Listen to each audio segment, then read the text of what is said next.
Au cours de la respiration cellulaire, des molécules organiques comme le glucose sont consommées et dégradées. En fait, le glucose, molécule à l'état réduit, est oxydé en présence d'un oxydant, le dioxygène. La respiration cellulaire s'accompagne obligatoirement d'une consommation en dioxygène, comme le montrent des expériences Hexao effectuées sur des cellules de levure. La respiration correspond donc à une oxydation du glucose par le dioxygène qui est lui réduit. La respiration nécessite au moins deux conditions. Un milieu aérobie, c'est-à-dire en présence de dioxygène, un substrat organique comme ici le glucose. Cette réaction est globalement exoénergétique, c'est-à-dire qu'elle libère de l'énergie.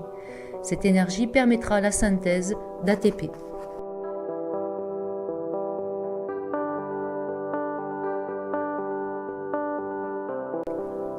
La cellule eucaryote possède des organites comme le noyau, qui contient l'information génétique.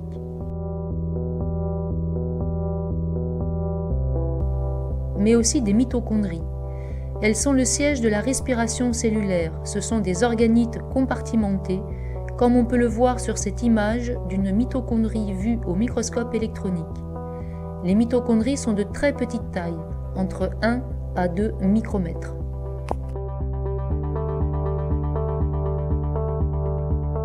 La mitochondrie est délimitée par une double membrane, une membrane externe et une membrane interne.